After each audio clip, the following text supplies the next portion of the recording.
Recording start हो गई है। अच्छा, पहली दफा किसने देखा है ये? पहली दफा ऊपर गायब हो गया है। पहली दफा ही देखा है सर, सादिया। ओके, कोई मसला नहीं। ओके, नहीं देखा सर। हैं, ये जुल्करनैन कह रहा नहीं देखा। इनकी काम चेक करें आप।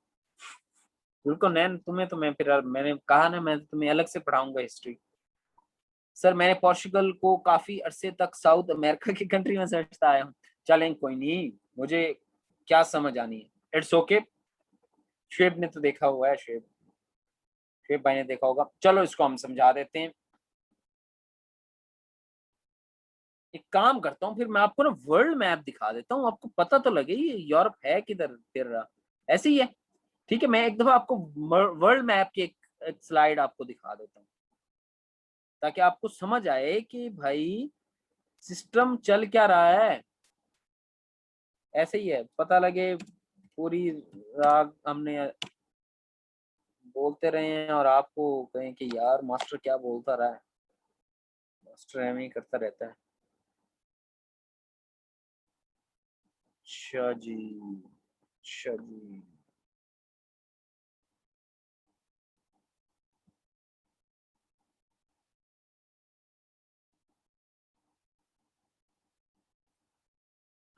हे,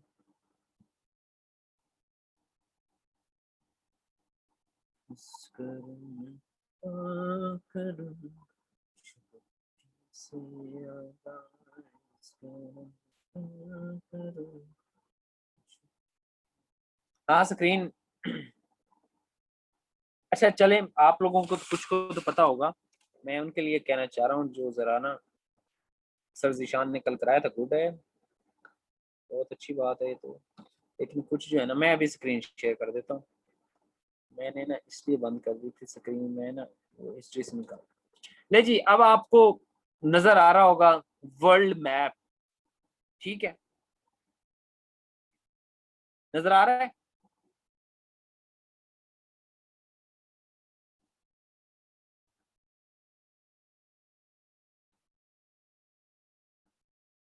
चलें।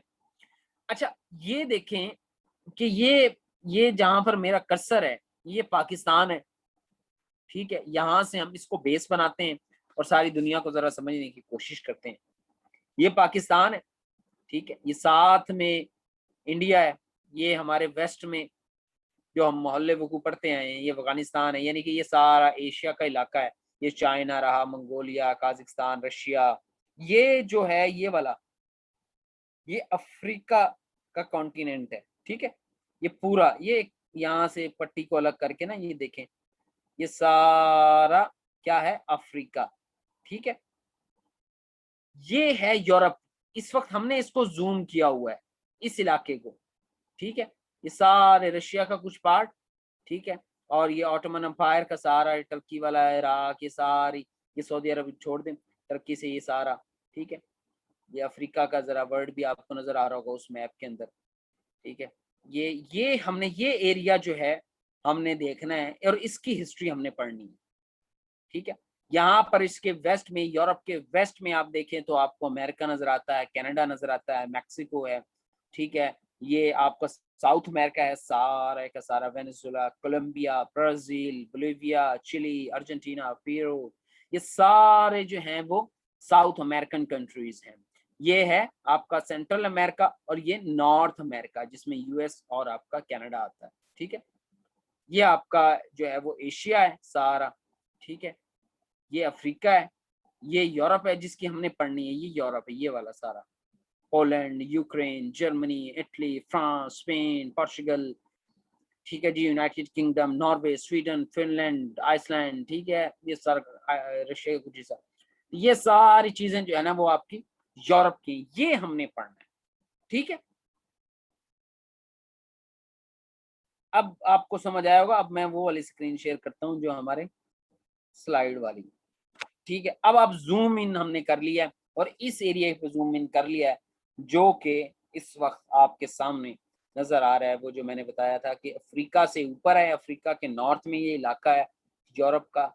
ठीक है, और इसके अंदर जो कंट्रीज हैं वो फ्रांस, जर्मनी करंटली जो हैं, इटली है, पोर्चुगल, स्पेन, ब्रिटिश, ठीक है, आपके सारे फिर ईस्टर्न यूरोपियन कंट्रीज हैं, हंगरी है, ऑस्ट्रिया है, ठीक है, ये सारे कंट्रीज। अब आपको आई होप कि थोड़ा सा आइडिया होगा, बाकी आप ना क्लास के बाद जरा देख लेना इस मैप को यूरोप के, ठीक है। अच्छा, ये जो मैप है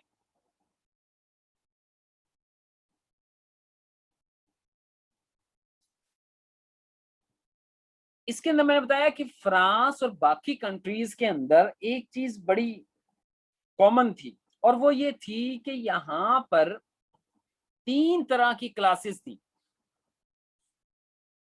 ये जो यूरोप है और जिस वक्त की हम हिस्ट्री पढ़ रहे हैं, बिफोर 1789, 1789 यानी कि फ्रेंच रेवोल्यूशन से पहले जो यहाँ की हालात हैं, जो यहाँ के ये समझ लें कि पॉलिटिकल स्ट्रक्चर है, पॉलिटिकल कल्चर है, वो 3 क्लासेस में डिवाइड है।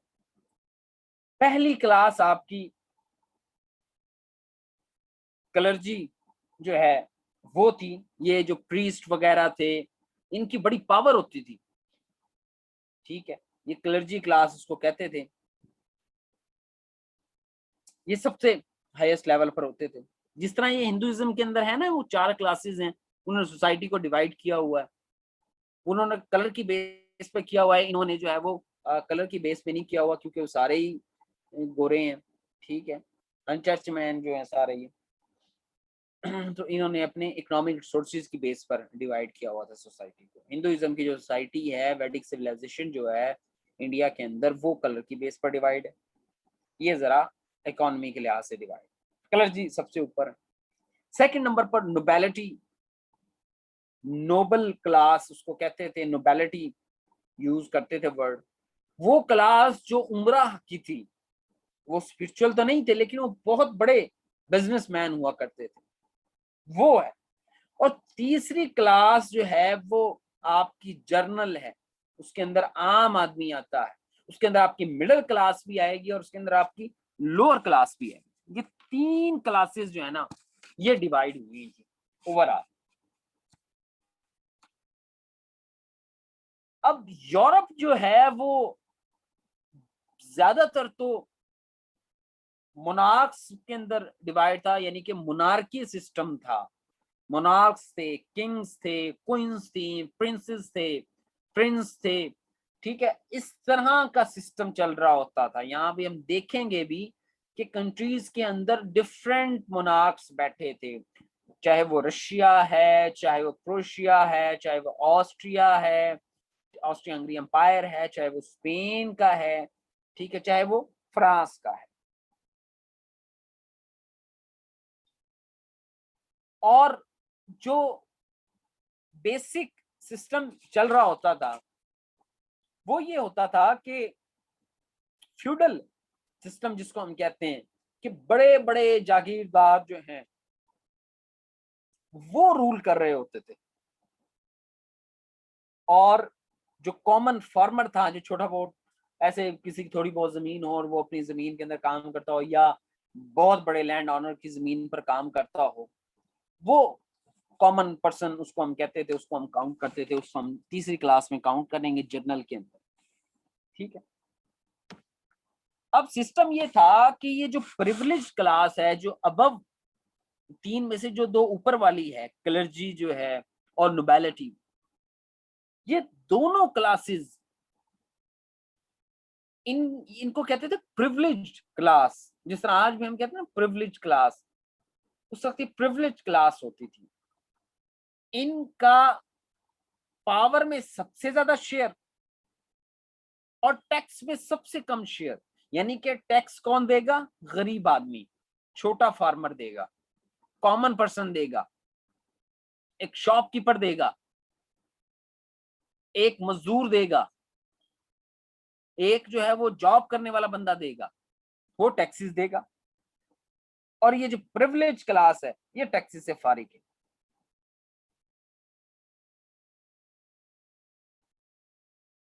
और इसी तरह जब टैक्सेस ये देते थे तो वो जो टैक्सेस का पैसा है वो भी फिर जो पावर में बैठे होते थे उन्हीं की जेब में जाके चला जाता था, बात खत्म हो गई।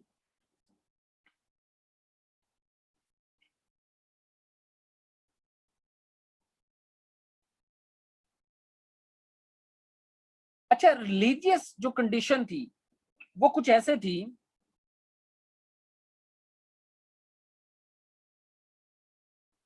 कि आपके जो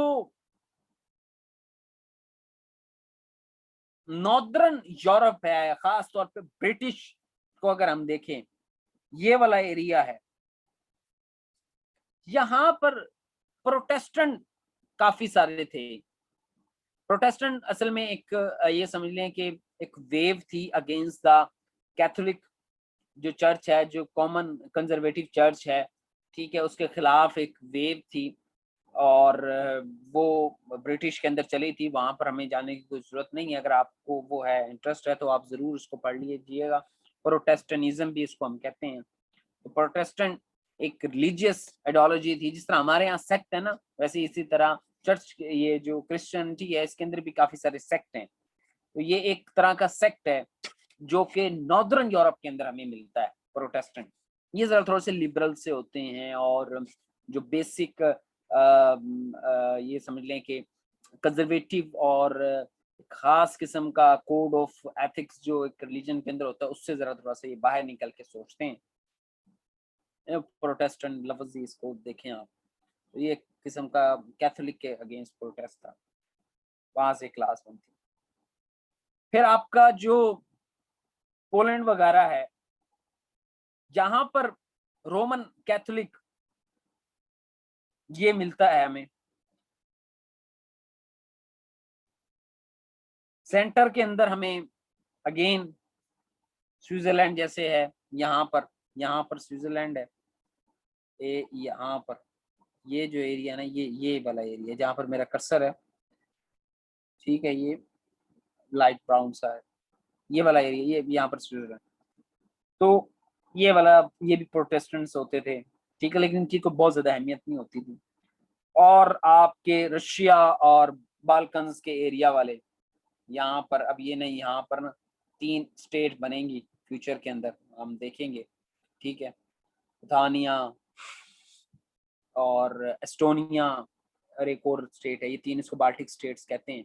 बाल्टिक सी मुझे लगता है इसको बाल्टिक स्टेट कहते हैं। और रशिया, ये सारे जो है ना वो ऑर्थोडॉक्स थे, ग्रीक चर्च से रिलेटेड थे। यानी कि रिलीजियस कंडीशन ये थी कि कुछ प्रोटेस्टेंट थे, खासतौर पे नॉर्थ वाले, कुछ जो है वो रोमन कैथोलिक को मानते थे, ठीक है, और कुछ जो है वो आपके पास ऑर्थोडॉक्स थे।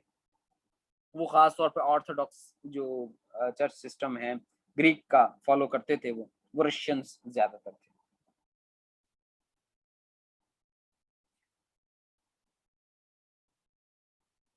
अच्छा, अब क्या हुआ,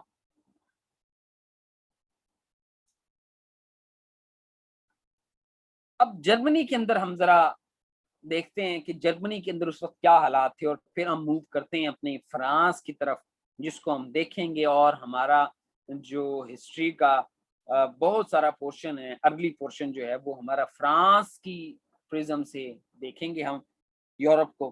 फ्रांस क्या करता रहा, फ्रांस के साथ क्या हुआ, क्योंकि ये वो हब था जिसने हिस्ट्री डेवलप की है आपके यूरोप की, ठीक है। जर्मनी जर्मनी जो है वो कोई एक खास स्टेट नहीं थी। ये जो हॉली रोमन एम्पायर है, इसके दरमियान आपको ये जो ग्रे एरिया नजर आ रहा है, ठीक है, ये जर्मनी इसको कहते थे।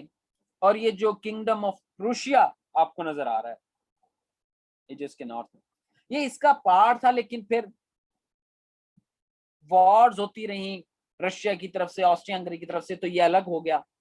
और ये जो जर्मनी भी था, इवन के ये जो आपको ग्रे कलर का नजर आ रहा है, ये भी यूनाइटेड नहीं था। जर्मनी काफी बड़ा तो आपको नजर आ रहा है, लेकिन यूनाइटेड नहीं था। डिफरेंट इसके अंदर स्टेट्स थी, और वो जो है under the holy Roman empire work कर रही होती थी।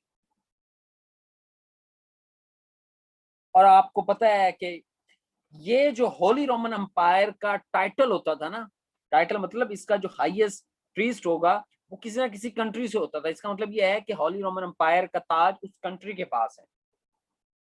तो ये जब फ्रेंच रेवोल्यूशन आई उस वक्त ये ऑस्ट्रिया हंगरी के पास था, ऑस्ट्रिया हंगरी एम्पायर। ये देख रहे हैं आप, ये वाला, ये ऑस्ट्रिया हंगरी एम्पायर है।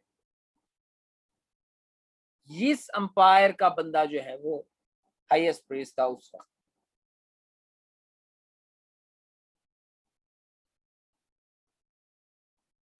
वोल्टायर एक बहुत बड़े फिलोसफर हैं, उन्होंने एक बार कहा था होली रोमन एम्पायर के बारे में, खास तौर पे जब ये फ्रेंच रेवोल्यूशन का टाइम जो है करीब था, तो उसने कहा कि holy Roman empire is neither a holy nor a Roman nor empire.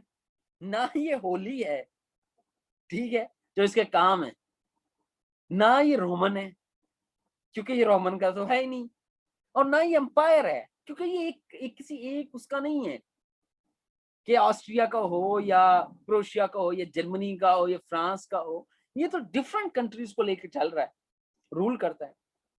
Neither a holy nor a Roman nor empire.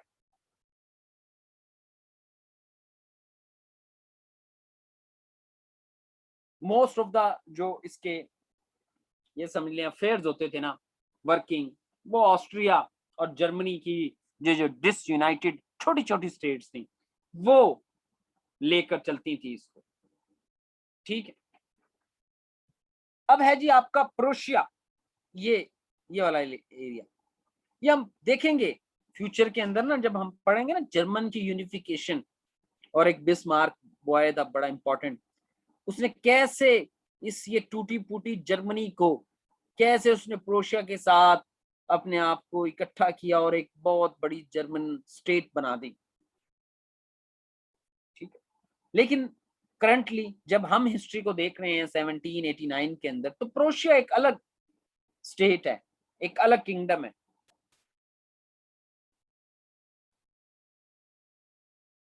इसके यहाँ एक बहुत बड़ा रूलर गुजरा था जिसने प्रोशिया की प्रेस्टीज और प्रोशिया को एज अ सेपरेट किंगडम बना दिया था। उसका नाम है फेडरिक द ग्रेट, जिसने 1740 से 1786 के अंदर यहाँ पर हुकूमत भी की और काफी वर्क किया। उसने कुछ पार्ट जो है वो ऑस्ट्रिया का ले लिया, ठीक है, और इसी तरह ऑस्ट्रिया के साथ कभी अलायंस करके जो है वो जर्मनी जो करंटली डिसयूनाइटेड है वहां से कर लिया। इसी तरह इसी बंदे ने ऑस्ट्रिया के साथ मिलके प्रोशिया, ऑस्ट्रिया और रशियन, इन तीनों ने मिलके जो इस पोलैंड के साथ किया है ना 1700 कुछ में, 1772 में पार्टीशंस किए। यानी ये क्या करते थे, ये इन्होंने तीन पार्टीशने की हैं, एक 1772 में, एक 1792 में, ठीक है, एक 1796 में। क्या करते थे ये, प्रोशिया, ऑस्ट्रिया, रशियन, ये तीनों हमला कर देते थे पोलैंड पे। जो पोलैंड ने हार जाना है, फिर ना इस पूरी स्टेट को डिवाइड कर लेते थे, कुछ हिस्सा प्रोशिया को मिल जाएगा, कुछ हिस्सा ऑस्ट्रिया को, कुछ हिस्सा रशिया को। यानी कि इस तरह करते रहे हैं प्रोशिया ना। तो इस तरह ये अपना सिस्टम ग्रो करता रहा है, ठीक है।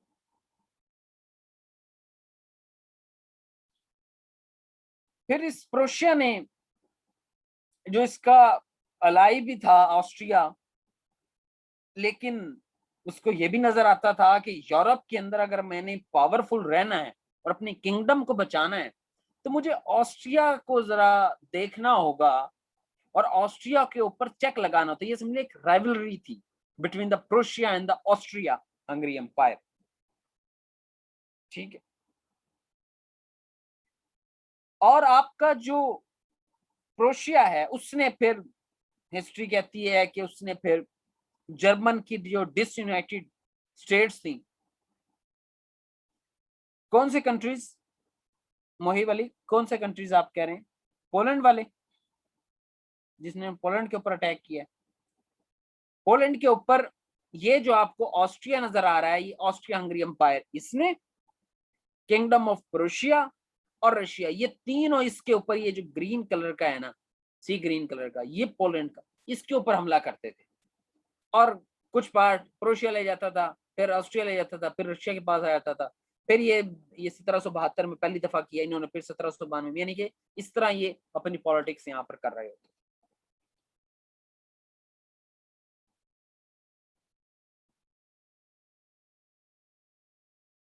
डोमेस्टिक जो पॉलिटिक्स थी, किंगडम ऑफ प्रोशिया का जो एक काफी बड़ा रूलर गुजरा है, जिसका भी मैंने नाम भी लिया था, फेडरिक द ग्रेट, उसने कुछ जरा यूरोप से हटकर कुछ पॉलिसीज अपनाई थी। उसमें एग्रीकल्चर डेवलपमेंट्स थी, कैनाल्स भी बना रहा था किंगडम में, ताकि मैं यूरोप के इसके अंदर ना पूरी हिस्ट्री के अंदर एक चीज आपने बस अपने ज़हन में रखनी है कि कंट्री जब भी कुछ कोई यहाँ पर करेगा, वो एक ही चीज चाह रहा होगा, और वो है supremacy of the Europe. Europe के अंदर मैं किसी तरह सुप्रीम कमांडर बन जाऊं और यूरोप को मैं लीड करूं, यूरोप पे मैं हुकूमत करूं, ठीक है जी, मेरा नाम हो। हर लीडर जो भी बड़ा यहाँ पर आएगा, नेपोलियन आएगा फ्रांस के अंदर, वो कहेगा कि यूरोप को मेरे मुताबिक चलना चाहिए। ऑस्ट्रिया के अंदर जो आएंगे वो ये कहेंगे कि हमारे मुताबिक चलना चाहिए। इसी तरह बेस्मार्क आएगा जर्मनी के अंदर, वो कहेगा कि जर्मनी को हम यूनाइट करेंगे, जर्मनी लीड करेगा यूरोप को, ठीक है। इसी तरह जो है ना वो इटालियन जो थे, कुछ जर्नल्स थे और कुछ आपके जर्नलिस्ट थे, वो कहेंगे कि हम लीड करेंगे यूरोप को। रशिया कहता था मैं लीड करूंगा यूरोप को, यानी कि ग्रेट ब्रिटेन कहता था मैं लीड। यानी कि पॉलिटिक्स एक नजर रखनी है कि ये अपनी घर की जो पॉलिसीज बनाते थे वो भी इसी सेंस में कि हम मजबूत हो सकें और लड़ सकें बाकी यूरोपियन पावर से, ताकि जब भी जंग हो हमें मैक्सिमम हिस्सा मिले और हम दूसरों को हरा सकें। इसी वजह से यहाँ पर काफी जंगें भी होती नहीं है, और हम देखेंगे काफी एक दूसरे के साथ कभी कोई हिस्सा किसी किंगडम का चला गया, किसी ने किसी का हिस्सा ले लिया, यानी कि इस तरह की सिस्टम जरा चल रहा होता था। एक चीज बड़ी मजे की थी और वो ये थी कि जो किंगडम ऑफ प्रोशिया था उसके अंदर एक पॉलिसी थी, उसको कहते थे इनलाइटेड डेस्पोटिज्म। मैं लिख देता हूं,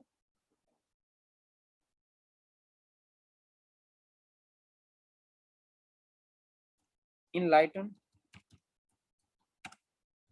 डेस्पोटिज्म, ये एक पॉलिसी होती है जी, बड़े मजे की। इनलाइटेंड का तो मोस्ट ऑफ द स्टूडेंट्स को आई होप के पता होगा। इनलाइटेंड एक वेव थी, इनलाइटेंडिज्म एक वेव थी, और ये वेव यूरोप के अंदर चलती है। इसके अंदर आर्ट्स के अंदर डेवलपमेंट होती है, इसके अंदर कल्चर के अंदर डेवलपमेंट होती है, ठीक है, इसके अंदर डिफरेंट डेवलपमेंट्स हो रही होती हैं, इनलाइटेंडिज्म, ठीक है। लेकिन ये कैसी टर्म है इनलाइटेंड डेस्पोटिज्म? ये वो पॉलिसी है कि जो इनलाइटेंड वेव थी यूरोप की, यानी कि यूरोप के अंदर कोई 16वीं 17वीं सेंचुरी के अंदर इनलाइटनिज्म की एक वेव चलती है, जिसके अंदर वो जरा लिबरल आइडियाज के ऊपर बात करते हैं, वो हिस्ट्री को जरा चैलेंज कर रहे होते हैं, वो आर्ट्स के थ्रू हिस्ट्री को बता रहे होते हैं। यहाँ पर ये जो आपका क्या नाम है उसका, लियोनार्डो डिवेंची, वो उसी वक्त का ही है, वो आपकी बड़ी मशहूर जिसने मोनालिसा की बनाई थी पेंटिंग, वो इसी दौर का इनलाइटनिज्म का जिसको मैं बता रहा हूँ ना। उसके अंदर आर्ट्स का मोस्ट ऑफ द टाइम ये इटली से इन्होंने स्टार्ट की थी, और यहाँ से फिर ये पूरे यूरोप में फैल गई थी। अब वो जो आइडियाज थे ना, वो मोनार्क्स की पॉलिसी के अगेंस्ट होते थे, लेकिन वो आइडियाज बड़े मजबूत होते थे और वो डिमांड करते थे, कॉमन मैन उसकी तरफ अट्रैक्ट होता था और वो मोनार्क को चैलेंज करते थे। मोनार्क जो थे, जो किंग्स थे, उन्होंने इसका सोल्यूशन निकाला। उसका जो सोल्यूशन है उसकी पॉलिसी को कहते हैं एनलाइटेंड डेस्पोटिज्म। उन्होंने क्या किया कि यार ऐसा क्या करें कि अवाम भी खुश रहे और हमारा किंगडम भी बचा रहे। तो उन्होंने कहा कि हम एक काम करते हैं, ऐसी पॉलिसीज बनाना स्टार्ट कर दें जिससे मुनार की पावर तो कम ना हो लेकिन लोगों का भला हो जाए, ठीक है। समझ आई ये बात? यानी कि ऐसी पॉलिसीज बनाएं जिससे अवाम का भला हो जाए लेकिन मुनार की पावर कम ना हो, उसको कहते हैं एनलाइटन डेस्पोटिज्म। ऐसी पॉलिसीज बनाओ, ऐसी पॉलिटिकल सोशल डेवलपमेंट करो, एजुकेशनल रिफॉर्म्स कर दो मुनार्क्स के अंदर, यानी कि उसकी सोवरेंटी चैलेंज ना हो, उसके अंदर इलेक्शन वाला सिस्टम ना आ जाए, उसके अंदर जो है ना वो डेमोक्रेसी ना आ जाए, वो मोनार्क रहे लेकिन जो है वो एनलाइटन डेस्पोटिज्म। अच्छा, ये सिर्फ किंगडम ऑफ प्रोशिया के अंदर नहीं था, ये आप देखेंगे जब फ्रांस के अंदर रेवोल्यूशन आएगी ना, बाकी तमाम Europe, Austria, Prussia, Italy, Spain, Portugal, Russia, ये सारे कंट्रीज क्या करेंगे, और छोटी छोटी स्टेट्स जो हैं, ये जो इटली की स्टेट्स है ना, तो स्कैनिंग आपको नजर आ रही होगी, ये इटली, ये है Italy, shoe of the Europe इसको कहते हैं, शू ऑफ द यूरोप। ठीक है, ये आप देखेंगे सिसलीज, ठीक है, सर्डिनिया एक किंगडम था, इन इनके अंदर यहाँ पर है छोटे छोटे छोटे स्टेट्स हैं, इनके अंदर भी एक एक मुनार्क बैठा होता था। इन्होंने ये कहा कि पावर्स जो है ना वो हमारे हाथ में रहे, और फ्रांस की जो रेवोल्यूशन है ना वो हमारे कंट्री तक ना आए, लेकिन लोग तो डिमांड कर रहे थे कि यार जो फ्रांस में हुआ है वो इस यहाँ भी होना चाहिए, अब क्या किया जाए। उन्होंने कहा यार यहाँ पर रिफॉर्म कर दो, थोड़ी सी इन्फ्लेशन कंट्रोल कर दो, थोड़ा सा जो है ना वो चीजें खाने पीने की सस्ती कर दो, ठीक है, ये वाला सिस्टम अपना लो ताकि हमारी पावर जो है ना वो स्ट्रांग रहे और हम अपना वर्क करते रहे। यहां तक ये बात समझ आई है इनलाइटेंड डेस्पोटिज्म की पॉलिसी को?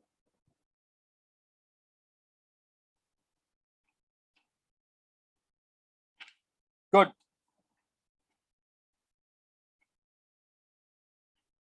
अब बस ऐसे ही मेरे साथ चलते रहे आप, आपको एक एक चीज समझ आएगी इंशाल्लाह, मुश्किल नहीं होगी कि ये हिस्ट्री जो है ना वो कंफ्यूजिंग क्यों हो रही।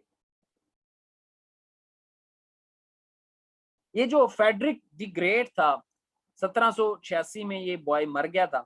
इसके बाद प्रोशिया के अंदर जो बंदा आया था वो था फेडरिक विलियम टू। अच्छा, ये नाम याद रखना, ये वाले जो नाम है ना ये हम बार बार रिपीट भी करते रहेंगे तो आपको याद हो जाएंगे। चंद एक हैं, कुछ ज्यादा सबके याद नहीं करने, हमें चंद एक लोगों को बस देखना है जो इंपॉर्टेंट इंपॉर्टेंट स्टेट्स है ना, उन्हीं के बंदे को बस पकड़ना है। तो फेडरिक विलियम टू बॉय आ गया था जब फ्रेंच रेवोल्यूशन आई ना, तो फेडरिक विलियम टू प्रोशिया के अंदर बॉय एक मनार्क डंडा लेके बैठा था। ठीक है, जब फ्रांस के अंदर रेवोल्यूशन आती है। ले जी, अब ऑस्ट्रिया हंगरी को देखते हैं, यहां पर क्या सिस्टम था। ऑस्ट्रिया हंगरी, हाँ हाँ, मैं इंग्लिश में ही वैसे कोशिश करता हूँ, लेकिन उर्दू में इसलिए कह देता हूँ कि कंफ्यूज ना हो जाएं आप। ठीक है, तो मैं दोनों में बायलैंग्वेज कह देता हूँ।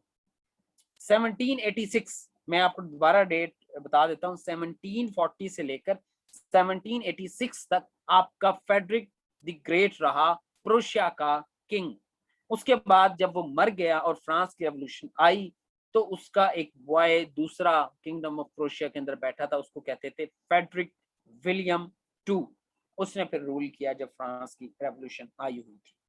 ये इसलिए इंपॉर्टेंट है, ये बंदों का नाम आप कहेंगे यार क्या जरूरत है भाई किंगडम ऑफ प्रोशिया का, ये इसलिए इंपॉर्टेंट है कि जब फ्रांस की रेवोल्यूशन आती है तो इन सब लोगों के चेहरे लाल हो गए थे, ये क्या हुआ, कोई मुनारकी उड़ा दिया यार, बंदा ही अभी देखेंगे 1793 में बंदा ही मार देंगे, अपना इनका जो किंग था ना फ्रांस वाले, बंदा ही मार देंगे और उसकी गर्दन काटेंगे। ठीक है, तो ये डर गए थे सारे, ऑस्ट्रिया हंगरी वाले, वो रशिया वाले, ब्रिटिश, स्पेन। उसने कहा ये क्या हो रहा है भाई फ्रांस के अंदर, ये किस तरह का इन्होंने सिस्टम बनाना चाहा है कि अपने मुनार को मार दिया, वो गजब हो गया, गजब हो गया। ठीक है, इसलिए इनके नाम याद रखना जरूरी है कि सारे फिर पॉलिसी बनाएंगे अगेंस्ट द फ्रांस, और तब जो है हिस्ट्री पैदा करेगी आपका फेवरेट नेपोलियन, और वो फिर सबको जो है ना वो ओके करा देगा। ठीक है, ऑस्ट्रिया हंगरी एम्पायर को हम हम बस हम्बसबर्ग एम्पायर भी कहते थे, हब्सबर्ग, इसको सही प्रोनाउंस करें तो हब्सबर्ग, HABS मैं लिख देता हूँ, हब्सबर्ग। ऑस्ट्रिया हंगरी एम्पायर को क्या कहते थे, हब्सबर्ग एम्पायर। ये एक खास मुनार्क था, ये एक मुनार्क की ना वो किस्म है। ठीक है, जिस तरह वो एक किस्में होती है ना, हमारे यहाँ खिलजीज थे, जिस तरह तुगलक्स थे, ठीक है, मुगल्स थे। ये एक मोनार्क की किस्म होती है, अंपायर की जो ना, एम्परर की एक किस्म होती है, मुगल्स, ठीक है। इसी तरह हब्सबर्ग जो है ना, वो रूल करते थे ऑस्ट्रिया हंगरी एम्पायर के अंदर, इसलिए इनको कहते थे हब्सबर्ग अंपायर भी कहते थे ऑस्ट्रिया हंगरी एम्पायर को, और ऑस्ट्रिया हंगरी एम्पायर भी आप कह लें तो कोई मसला नहीं। हॉली रोमन एम्पायर का बॉय बैठा होता था, तो वो उसको डील कर रहा होता था। अब एक चीज आपने नोट करनी है, और ये चीज हम ना फ्यूचर में पढ़ेंगे जब हम ऑस्ट्रिया हंगरी के अंदर जो बॉय है, मैट्रोनिच आएगा, एक बंदा बड़ा इंपॉर्टेंट है ऑस्ट्रिया ऑस्ट्रिया हंगरी का, मैट्रोनिच। उसका मैट्रोनिच सिस्टम भी क्वेश्चन भी आता है यूरोपियन हिस्ट्री के अंदर भी और हमारी हिस्ट्री के अंदर भी। यहाँ का एक बंदा था मैट्रोनिच, ठीक है। उसने ना एक चीज रियलाइज की थी यहाँ पर, जिस चीज से वो डर भी गया था, कि ऑस्ट्रिया हंगरी एम्पायर के अंदर, एम्पायर तो है ये, लेकिन इसके अंदर इतनी ज्यादा डाइवर्सिटी है कि इसको कंट्रोल करना बड़ा मुश्किल हो गया है आफ्टर द फ्रेंच रेवोल्यूशन।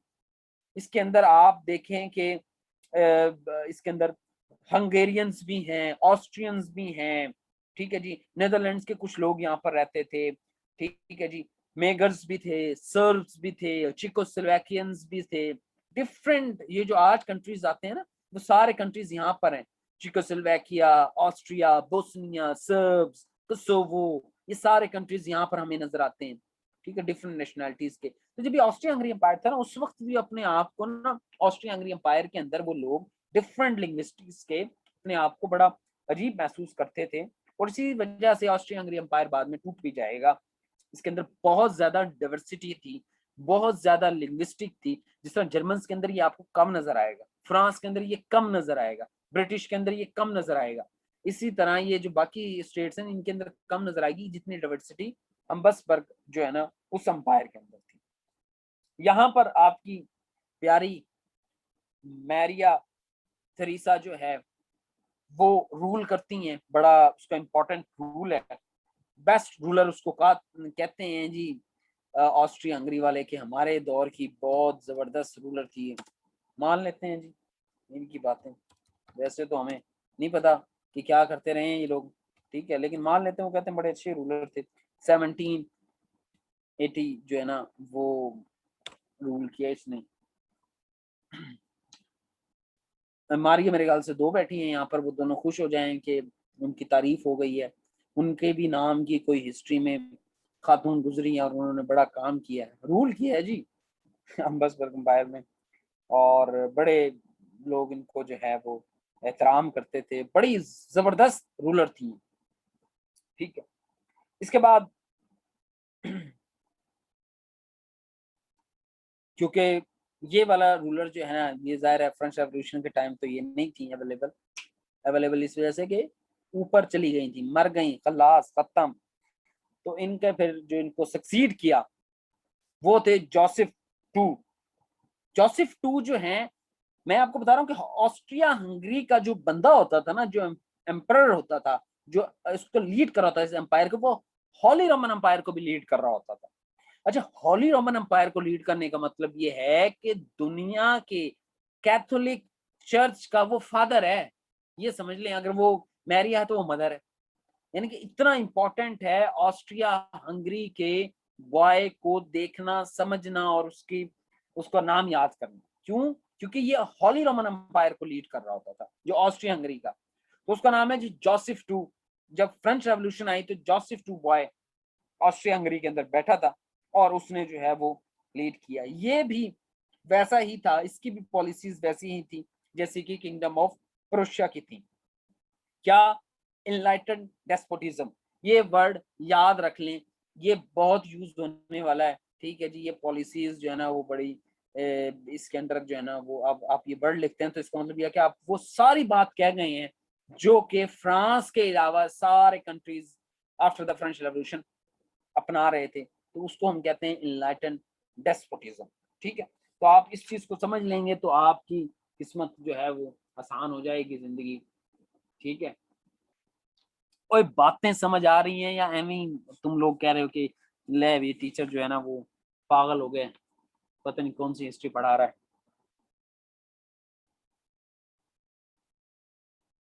कुछ समझ नहीं आ रही, मुझे लग ये रहा है। अब इंटरेस्टिंग होने वाला है ये, जरा फ्रेंच रेवोल्यूशन होने दो, ये देखना कैसे तमाशे लगते हैं फ्रांस के अंदर।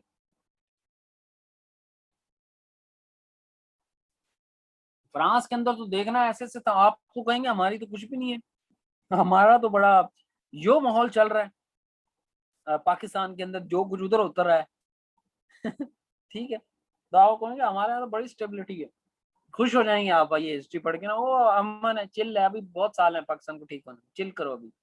ठीक है, तो आई होप कि जो है वो आपको चीजें जो है वो क्लियर हो जाएं। अच्छा, इस बॉय ने, ये जो आपका जोसेफ है ना, क्या है ये माहौल का खमियाजा अब तक भुगत रहे हैं। हाँ जी। अच्छा, ये जो आपका जोसेफ टू है बॉय, ये बड़ा इंपॉर्टेंट है बॉय, ऑस्ट्रिया हंगरी वाला, जो उसने मैरिया तेरेसा को सक्सीड किया था, और फ्रेंच रेवोल्यूशन के दौरान ऑस्ट्रिया हंगरी के अंदर ये बैठा था, और किंगडम ऑफ प्रोशिया का फेडरिक विलियम टू था। इसने ना कुछ रेडिकल रिफॉर्म्स कर दी ऑस्ट्रिया हंगरी के अंदर। अब मैंने बताया कि ऑस्ट्रिया हंगरी एम्पायर जो था वो बहुत ज्यादा डाइवर्स था, diverse in in meaning of कि वहां पर बहुत ज्यादा नेशंस थी, बहुत ज्यादा जुबानें थी, लिंग्विस्टिक तौर पर बहुत ज्यादा डिवाइडेड था, नेशनल तौर पर यानी कि बहुत छोटी छोटी नेशनैलिटीज बहुत ज्यादा थी, सर्ब्स, बोहेमियंस, हंगरीज, ऑस्ट्रियंस, कोसोवियंस, चेकोस, ये सारे और भी छोटी छोटी काफी सारी थी। इसने क्या किया, जोसेफ बॉय ने, इसने जी फ्रेंच रेवोल्यूशन से पहले रिफॉर्म स्टार्ट कर दी।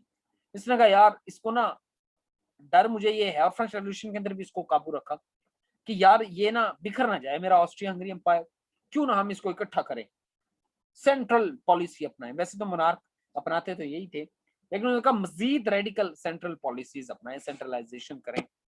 उसने सर जी तमाम लोगों को इकट्ठा किया, ठीक है, और उसने कहा कि आज से तमाम डिफरेंसेस खत्म है, ठीक है, और हम जो हैं वो एक नए तरीके से ऑस्ट्रिया हंगरी एम्पायर को लीड करेंगे, और ये जो डिवीजन है ना नेशंस की, लिंग्विस्टिक की, ये खत्म कर दें। लोग खुश हो गए, ले जी क्या बात है, ये इतना आसान नहीं है। वैसे ही बड़ा बहुत बड़ी बात होती है कि अगर आप जो है वो बलोच को ये कहें कि भाई आज आप और पंजाबी जो है ना वो सेम है, इट इज वेरी डिफिकल्ट। खैर, उसने रिफॉर्म्स की, उसने जर्मन ऑफिशियल लैंग्वेज डिक्लेयर कर दी। हाँ 1971 बिल्कुल। आप बल्कि ये ना देखना, आप हिस्ट्री पढ़ेंगे ना, आपको अपनी हिस्ट्री जरा समझ आएगी कि क्या हम करते रहे हैं, और कितना बुरी चीज ये हमेशा से हिस्ट्री में, ये बहुत बुरी चीज रही है जो ये ऑस्ट्रिया हंगरी इस वक्त करने वाला है, और जो हमने किया, वन यूनिट बना देना, ठीक है जी, इकट्ठा करो जी, एक रहो, एक सिलेबस, ठीक है, एक किताब, वो ऐसे सिस्टम बनाते हैं कि वो बंदे को एक्सेप्ट ही नहीं होता। ठीक है, जर्मन एक लैंग्वेज होगी, पहले लैंग्वेज ही कोई एक नहीं थी, एक लैंग्वेज होगी जर्मन, वाह जी वाह, बड़ा जबरदस्त, क्या बात है, खुश हो गए लोग। उसने कहा रुको और दूं तुम्हें मैं, उसने कहा जुडिशियल सिस्टम भी यूनिफॉर्म होगा, एक कानून की बालादस्ती होगी, कोड ऑफ लॉ एक होगा, ये नहीं होगा सर्ब्स को अलग डील किया जाए और जो है ना बोहेमियंस को, हंगेरियंस को अलग। क्या बात, जबरदस्त। उसने कहा ये डिफरेंट लोग हैं यहाँ पर मजहब के, रिलीजियस टॉलरेशन होनी चाहिए, एक दूसरे के मजहब को एक्सेप्ट करो। क्या बात, खुश हो गए वो लोग, बहुत जबरदस्त इकट्ठा होगा। ये इकट्ठा किस लिए कर रहा था जोसेफ टू, ये समझना जरूरी है। उसने फ्रेंच रेवोल्यूशन की जो रेमिनेंट्स थे, फ्रेंच रेवोल्यूशन के जो यूरोप के अंदर आ रहे थे, फ्रेंच रेवोल्यूशन के रेमिनेंट्स का मतलब समझते हैं, इसका मतलब ये है कि जो फ्रेंच रेवोल्यूशन के आइडियाज हैं, to making the nation republic, to have a constitution, ठीक है, to have a power to the people, ये वाले जो कॉन्सेप्ट थे वो ऑस्ट्रिया हंगरी की तरफ आ रहे थे। तो ये इस चीज से डर रहा था कि ये ना टूट फूट का शिकार ना हो जाए, तो हम जो है ना इनको एक अम्ब्रेला के नीचे इकट्ठा करते हैं। प्रेस को रिलैक्स कर दिया जी, ठीक है जी, और काफी स्कूल्स जो हैं वो बनाए, चर्च का कंट्रोल जरा कम कर दिया, जरा हैवी कंट्रोल जो होता था वो जरा कम कर दिया, सर्फडॉम जो होती थी, ये जो हमारे यहाँ जिसको हम फ्यूडल सिस्टम कहते हैं, यहाँ पर कुछ लेबर्स होते हैं और एक फ्यूडल काम करवा रहा होता है उनको, सर्फडम कहते हैं उनको, वो खत्म, अबॉलिश कर दी थी एकदम से, अबॉलिश। ये सारा सिस्टम तबाह हो सकता है भाई, वो तो बेसिस है उसकी। और आप एकदम से कहें जैसे कि ये जो अमेरिकन सिविल वॉर है ना, इसकी बेस क्या है? इसकी बेस ये है कि आप साउथ की जो स्टेट्स थी अमेरिका की, उनको ये कह रहे हैं कि जो आपका इकोनॉमिक सिस्टम है, जिसके अंदर एक जो है वो स्लेव काम करता है और स्लेव का जो मास्टर है वो कमाता है, वो आप खत्म कर दें एकदम से। मुझे बताएं, आप एक ऑर्डर रात को देते हैं और वो सुबह क्या खत्म हो जाएंगे? वो कहाँ जाएंगे? वो स्लेव्स कहाँ जाएंगे, पहली बात। दूसरा, वो जो स्लेव मास्टर है वो क्या करेगा? तो आप ग्रेजुअली इसको खत्म करते हैं। ये सिस्टम वैसे यहाँ पर कहने की जरूरत नहीं है, और ना आप मुझे उस तरह का बंदा समझना, मैं बड़ा लिबरल सा बंदा हूँ। ये इस्लाम ने बड़े प्यारे अंदाज से इसको सबक दिया है, जब उसने स्लेव का सिस्टम खत्म किया। एक दिन में नहीं कहा उसने कि स्लेव को खत्म कर दो, चार से स्लेव कोई नहीं। वो बड़े आहिस्ता आहिस्ता आहिस्ता आहिस्ता एक एक स्टेप। पहले ये कहा कि आप जो है ना जंग में उनको ना मारे जी, नहीं मारते नहीं। फिर आप कहा जी आप जो है ना अब ना उनको ना छोड़ दिया करें, सवाब का काम है जी, सवाब का काम के लिए छोड़ दिया करें। हाँ, छोड़ दिया जी। अब उनको जो है ना ये करें कि आप उनको खरीद लें दूसरों से, काफिरों से, और फिर आजाद कर दें। लोगों ने कहा ये भी बड़ा जबरदस्त काम है, लिया आजाद कर दिया। तो थोड़े बहुत आजाद हो गए जी, हो गए। अब ये काम करें कि अब जो है ना इनको ये कहें कि ये इनके लिए ना जो अपने लिए थोड़ा बहुत पसंद करते हैं ना, वैसा ही पसंद कर लें इनके लिए भी, ठीक है जी। अभी साथ नहीं खिलाना, अभी सिर्फ पसंद करना है। जो मैं कपड़ा ले रहा हूँ वो इसी के लिए जी, लेके दे दिया। अब थोड़ी सी मेंटेलिटी बढ़ी, थोड़ा सा एक्सेप्टेबल आई नॉर्म्स, फिर उसने कहा कि भाई चलें जी, अब जो है ना इनको साथ खाना भी खिला लिया करें। अच्छा, खाना खिला, फिर अगला आया जी, अब इनके साथ आप जो है ना वो जो फीमेल स्लेव्स हैं उनके साथ जो है ना वो आप निकाह भी कर सकते हो। और वो फिर एंड में जाते जाते ये कह दिया खड़े होके, वो भाई कोई जो है ना वो अजमी और अरबी पर कोई फोकस नहीं रखता, ठीक है। अगर ये पहले दिन कहते तो बहुत मुश्किल हो जाती, ठीक है। तो ये जो सिविल वार दुनिया में होती रही है, और इस्लाम के टाइम में स्लेवरी के होते हुए सिविल वॉर नहीं हुई, उसकी वजह यही है कि वो एक बड़ा ग्रेजुअल सिस्टम के तहत उन्होंने डेवलप किया था, ठीक है। ये इस्लामियात में वैसे क्वेश्चन आपका एक आ जाता है इस तरह के आइडियाज के ऊपर ना। तो जो पाकिस्तान जो इस्लाम है ना वो बड़ा बेस्ट सिस्टम है, खासतौर पर स्लेवरी को अबॉलिश करने के लिहाज से। अच्छा, रिफॉर्म्स जो है ना वो जाहिर है बहुत जबरदस्त रिफॉर्म्स, रेडिकल जो थी वो बहुत ज्यादा इम्प्लीमेंटेशन नहीं हो पाई, क्योंकि बहुत ज्यादा जल्दी में कर दी थी रिफॉर्म्स। और ये जो ग्राउंड रियलिटीज थी उसको नहीं समझा उस जोसेफ टू ने, और रिफॉर्म्स कर दी। उसका इम्पैक्ट देखेंगे आपके, ये दोहरी मुश्किल में आएगा जब फ्रांस रेवोल्यूशन का ये जो आपका बॉय नेपोलियन आ रहा होगा ना ऑस्ट्रिया की तरफ, ये दोहरी मुश्किल में आ जाएगा ऑस्ट्रिया, और हर जंग ही हार रहा होगा। अभी नेपोलियंस वॉर जब पढ़ेंगे ना उसमें देखेंगे ऑस्ट्रिया को फेंटी पड़ेगी। क्यों? क्योंकि जो इसने रिफॉर्म्स किए हैं उसकी वजह से बहुत सारी नेशनैलिटीज के अंदर इवन के इनकरेज पैदा हुई कि यार ये तो हमारी नेशनैलिटी को खत्म करने वाला है, ये तो आइडेंटिटी हमारा क्राइसिस हो जाएगा, क्यों ना हम आजादी हासिल करें। तो उन्होंने फिर ऑस्ट्रिया एज अ एम्पायर को साथ नहीं दिया, और वो इस तरह वॉर भी नहीं लड़ी बहुत ज्यादा। तो फिर नेपोलियन ने इनको हराया भी। तो ये रिफॉर्म्स का बहुत बुरा इम्पैक्ट पड़ा इनडायरेक्टली ऑस्ट्रिया हंगरी एम्पायर के ऊपर, ठीक है। ये चीज आपने जो है वो देखनी।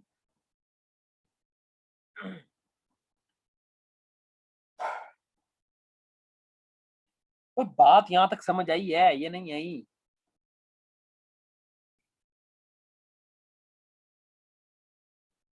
जाग रहे हो ना, बस मुझे ये बताते रहो। जागते रहोगे तो काम होगा, नहीं जागोगे तो सर ऐसे लग रहा है रियासत मदीना की बात हो रही है। और नहीं नहीं, कोई रियासत मदीना की बात नहीं हो रही। कौन कर रहा है रियासत मदीना की बात? मैं तो नहीं कर रहा यार। रियासत मदीना यार एक अलग टॉपिक है। वैसे तो रियासत मदीना के साथ जो किया है ना वो एक अलग ही कहानी है। खैर, चलें।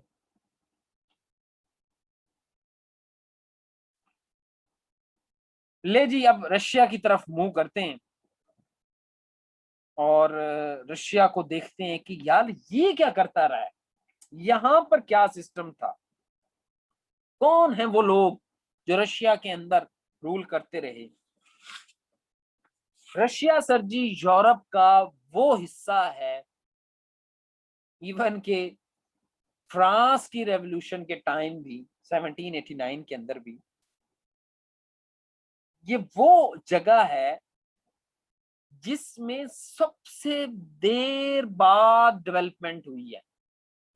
डेवलपमेंट इन अ सेंस यानी कि वो जो नेशनलिस्ट के आइडियाज हैं, पीपल की सोवरेंटी के आइडियाज हैं, नेशन स्टेट के आइडियाज हैं, ठीक है जी, इक्वालिटी, ह्यूमैनिटी, इनलाइटनिज्म, ठीक है जी, ये वाले जो आइडियाज हैं ये बड़े लेट पहुंचे।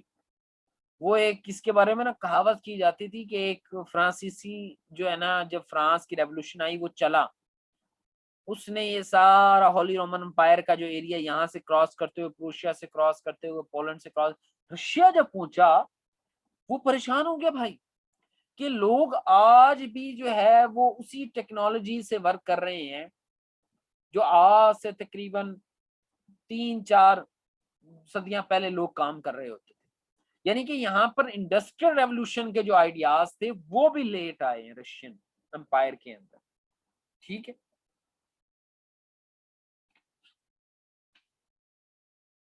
ऐसा ये सिस्टम था। ले जी, फ्रेंच रेवोल्यूशन से पहले और फ्रेंच रेवोल्यूशन के दरमियान यहाँ पर जो लेडी हुकूमत कर रही थी, कैथरीन द ग्रेट उसको कहते थे। अच्छा वैसे यार ये सही है, ऑस्ट्रिया के अंदर भी जो है ना वो फीमेल थी और रशिया के अंदर भी फीमेल है, ठीक है। कैथरीन द ग्रेट 1762 से लेकर 1796 यानी कि फ्रेंच रेवोल्यूशन के टाइम रशिया पे कौन हुकूमत कर रही थी? Catherine the great.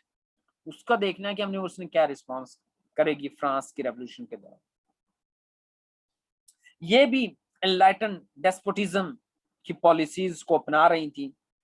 Enlighten despotism की पॉलिसीज मैंने आपको बता दी कि वही पॉलिसीज कि आप एनलाइटनिज्म की जो वेव है उसको तो एक्सेप्ट न करें, बट लोगों के जो प्रोटेस्ट हैं उसको कम करने के लिए कुछ एनलाइटन पॉलिसीज दे दें। मोनार्क भी कायम रहा और आपके जो पीपल जो है वो भी सेटिस्फाई हो गए। सांप भी मर गया और लाठी भी ना टूटी, वो वाला काम है जी।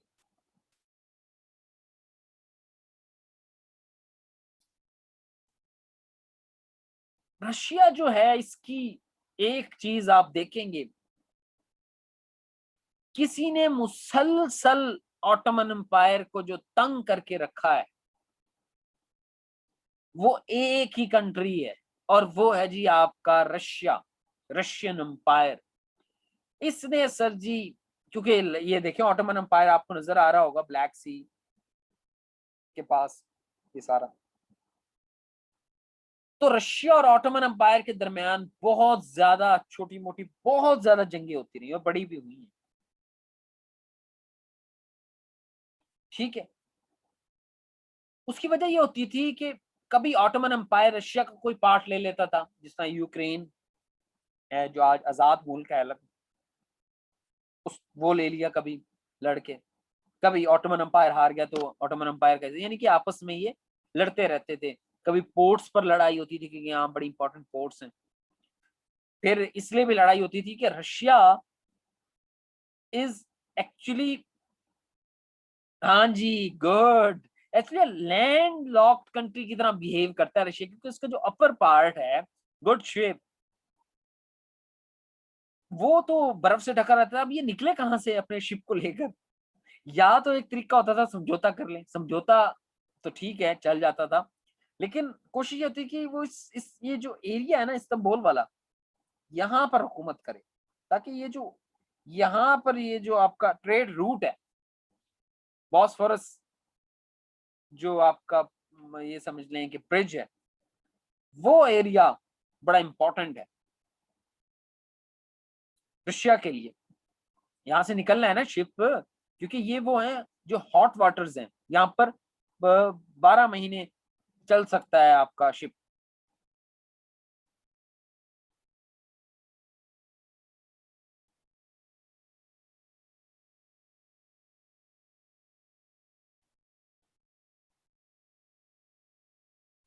ठीक है,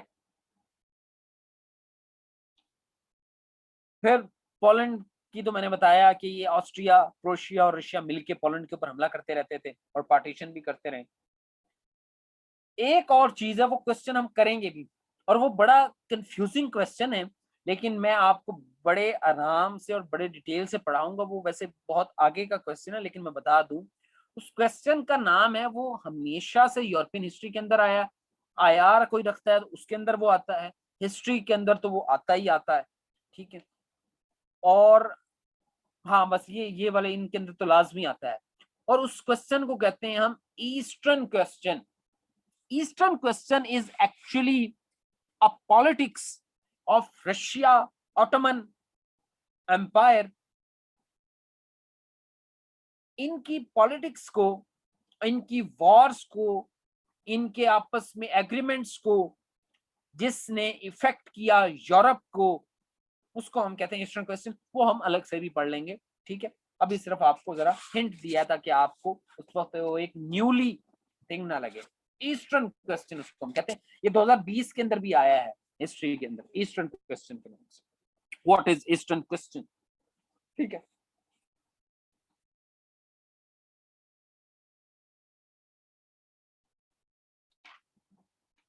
वो बात जो है वो आपको अल्हम्दुलिल्लाह समझ आ गई है। पार्टीशन जो होती रही, पोलैंड की है जिस तरह, ठीक है, उसके अंदर ये तीनों कंट्रीज मिलके करते थे, ऑस्ट्रिया, प्रोशिया एंड रशिया। जब पहली पार्टीशन हुई 1772 के अंदर, तो रशिया को कोई बहुत ज्यादा हिस्सा नहीं मिला, उसने फिर अटैक किया ऑस्ट्रिया और इसके साथ मिलके प्रोशिया के साथ। फिर ऑस्ट्रिया को नहीं मिला, प्रोशिया रशिया को मिला 1793। फिर एक और अटैक हुआ, फिर जो है ना वो रशिया जो है ना सबसे ज्यादा हिस्सा ले गया, और बाकी जो है ना थोड़ा थोड़ा। कैथरीन द ग्रेट एक कोट कहती हैं रशिया के बारे में, और अपने कंट्री से, अपने अपने लैंड से बड़ी मोहब्बत करती थी। उन्होंने एक कोट कही है, वो कहती हैं कि I came to Russia as a poor girl, Russia has dowered me rich that I gave it। Azov river, Azov river यहाँ पर है, ये वाला, ये जो ऑटोमन एम्पायर के पास कभी होता था कभी इनके पास, जहां पर अभी ये आपका क्रीमिया भी है, जिसके ऊपर रशिया ने अभी भी अटैक किया हो, यानी कि ये उस वक्त से अटैक करता आ रहा है यहाँ पर ना। और क्रीमिया और यूक्रेन का इलाके ने सारे, वो कहती है सिर्फ मैंने इनको सिर्फ यही दे पाई हूँ क्योंकि बड़े इंपॉर्टेंट थे areas, Azov, Crimea and Ukraine. Ukraine के ऊपर तो अभी भी हमला किया हुआ है बॉय ने। ले जी, आपका सबसे पावरफुल कंट्री उस वक्त दुनिया का, उसके बारे में तो हमने जानने की कोशिश नहीं की। कौन है जी वो? एक ही कंट्री है जो सबसे पावरफुल है उस वक्त दुनिया का। कौन सा कंट्री है जी?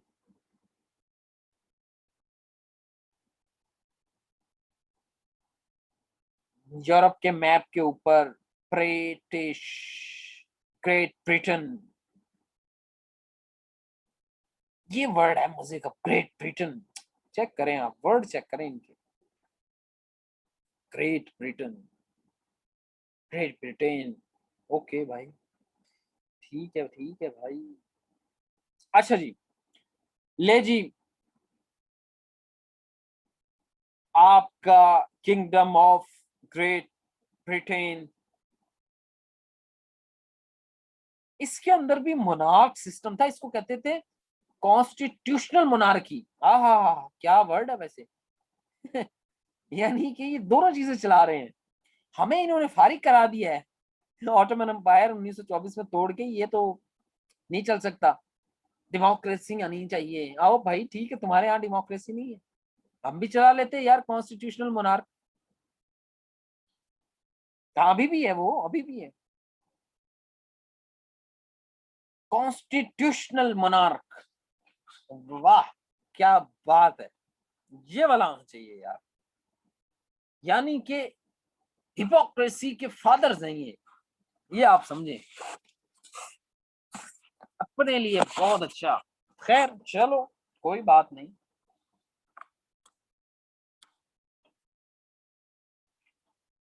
हमने क्या कर लेना था उससे, जो किया वो तो कुछ अच्छा नहीं हुआ। हाय अच्छा जी, ले जी, ब्रिटिश के अंदर ना, जैसे ऑस्ट्रिया हंगरी के अंदर जो एम्परर की क्लास थी वो हब्सबर्ग उसको कहते थे, ब्रिटिश के अंदर जो मोनार्क थे उनको कहते थे हनूवरियंस। क्या? हनूवरियंस।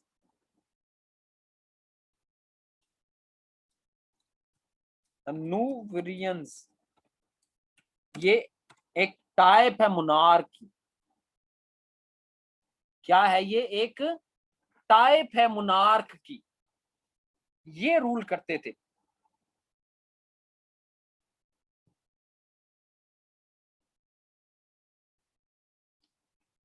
ले जी,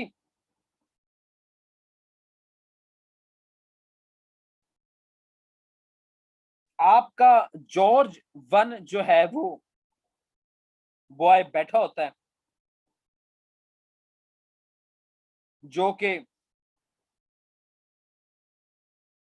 1727 तक बैठता है।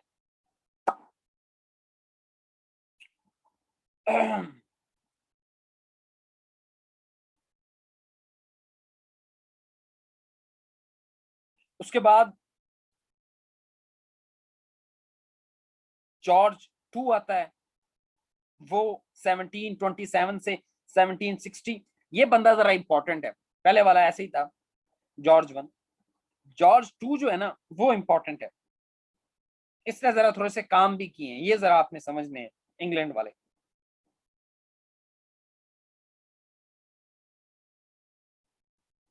इस बंदे ने, ये जो जॉर्ज टू था जो 1727 से लेकर 1760 तक रहा, इस बंदे ने कुछ एक दो पॉलिसीज अपनाई। उसमें एक पॉलिसी ये थी कि उसने जो कैबिनेट थी, पार्लियामेंट के साथ जो कैबिनेट थी, उसको जरा स्टेबल किया, वर्क करे वो, यानी कि लोगों को पावर दिया, इंपावर किया लोगों को। और इसी के under first time prime minister का ओहदा तख्लीक किया गया, बनाया गया, एस्टेब्लिश किया गया। इससे पहले प्राइम मिनिस्टर की पोस्ट ही नहीं होती थी। पार्लियामेंट तो है लेकिन प्राइम मिनिस्टर की पोस्ट नहीं होती थी। फर्स्ट टाइम प्राइम मिनिस्टर की पोस्ट जो है वो इस बॉय के अंदर, जॉर्ज टू के अंदर क्रिएट हुई।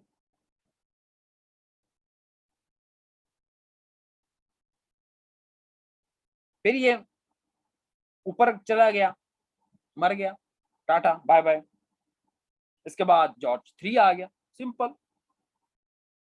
वो बॉय बड़ा सा रहा भाई, बड़ा रहा, सोच है आपकी। अच्छा, ये जो तीसरा बंदा है ना जॉर्ज थ्री, ये बंदा इतना इंपॉर्टेंट है और इतना कोई पाई का बंदा है कि अगली जितनी भी जंगें होंगी यूरोप के अंदर, सारी जंगें बॉय लड़ेगा। जॉर्ज थ्री इसको कहते हैं। और इसका जो रूलिंग पीरियड है ना, आ हा क्या बात है, 1760 से लेकर 1820 तक है। सीधा सीधा 60 साल, टाइम ही नहीं है भाई बाकी के पास। 60 साल ये बंदा रूल करके गया है,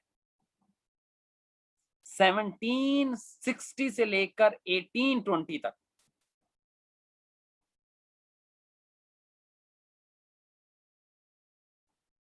नेपोलियन के साथ सारी वॉर्स वो इस बॉय के सारे कारनामे थे जितनी भी हुई है।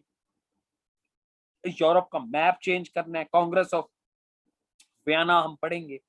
4 कंसर्ट ऑफ यूरोप होती हैं 1815 से लेकर 1822 तक, वो हम पढ़ेंगे कि कब कब किस कंसर्ट के अंदर क्या क्या बातें होती रही और मैप कैसे चेंज होता रहा।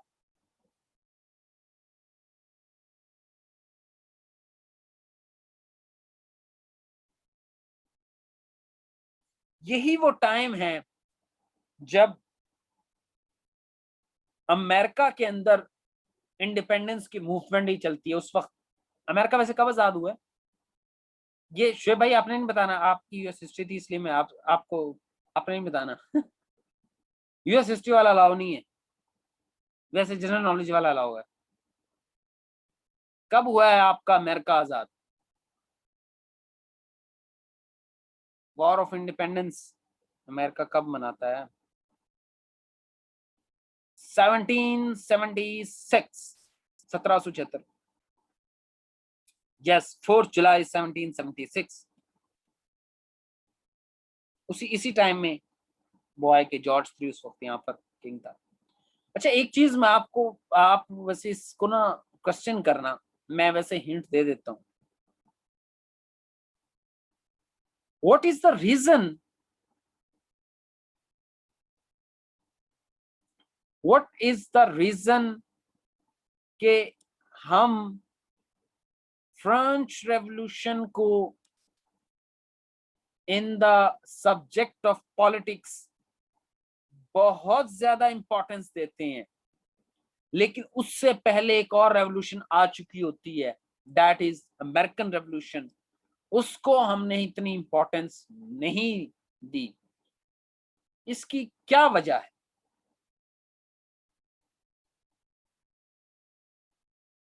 ये क्वेश्चन मैंने वैसे सोचा था और मुझे तो जवाब मिल गया। आपके नजदीक क्या वजह है कि फ्रांस की revolution in the subject of politics बड़ी इंपॉर्टेंट है, लेकिन अमेरिका की जो रेवोल्यूशन उससे पहले आ चुकी है 1789 से, वो इंपॉर्टेंट नहीं है? वाई? नजर नहीं आती पॉलिटिक्स के सब्जेक्ट में, उसकी इंपॉर्टेंस नजर नहीं आती। क्योंकि मोनार्की अबॉलिश नहीं हुई और उसके इम्पैक्ट्स प्रिवेल नहीं हुआ क्या? किधर मोनार्की अबॉलिश नहीं हुई?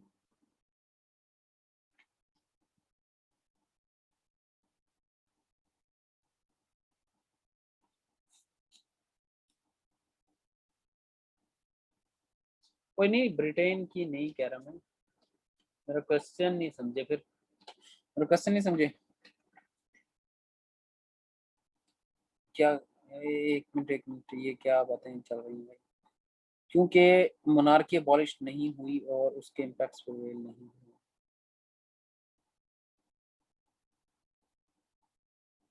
अमेरिका, आप ये कह रहे हैं ब्रिटिश क्योंकि उसकी ने कॉलोनी बनाया था तो ब्रिटिश की वो खत्म नहीं हुई थी इसलिए वो नहीं हुआ? नहीं नहीं, कुछ और बताओ। यूरोप में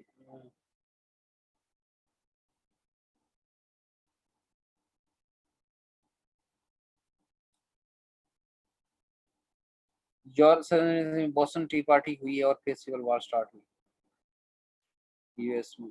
यूएस की रेवोल्यूशन की काजेज इंटरनल इंटरनल थी। US was not a part of Europe, whereas France was playing a role of catalyst in producing tensions. Good, Mohammad Ali. इसमें आपको मैं एक चीज और बता देता हूँ। क्या हो रहा है?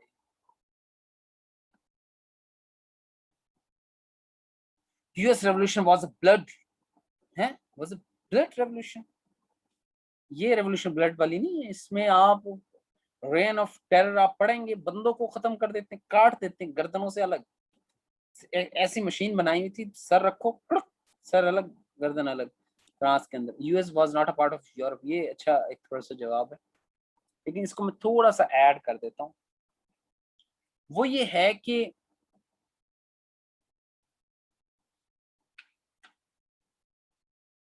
ब्लड लेस करो, फिर तो यूएस रेवोल्यूशन तो फिर ब्लड लेस है, इसका मतलब ये होना चाहिए फिर। अच्छा, आंसर ये है कि फ्रांस की रेवोल्यूशन के वक्त फ्रांस के अंदर और यूरोप के अंदर काफी लिटरेचर डेवलप हो चुका था, जबकि यूएस के अंदर ये लिटरेचर डेवलप नहीं हुआ था, जो उसका अपना लिटरेचर अपनी सॉइल का वो डेवलप नहीं हुआ था। That is one of the important factors जिसने फ्रांस की रेवोल्यूशन को दुनिया में एक नए तरीके से बताया। रूसो ने कभी नहीं बात की अपने आइडियाज के अंदर यूएस की, ठीक। The role of the literature is very very important in the France revolution, जो कि वो डेवलप हो चुका था पहले। ले जी, आपका पोलैंड आखिरी बॉय, इसके बाद इटली को देखते हैं। पोलैंड आपका बड़ा जबरदस्त कंट्री था यार ये पोलैंड। अभी तो बेचारे को बड़ी मार पड़ी है 17 फ्रेंच रेवोल्यूशन से कुछ अर्सा पहले, 18 सेंचुरी के अंदर। इससे पहले ये 16-17 सेंचुरी के अंदर बहुत पावरफुल कंट्री था, और इसने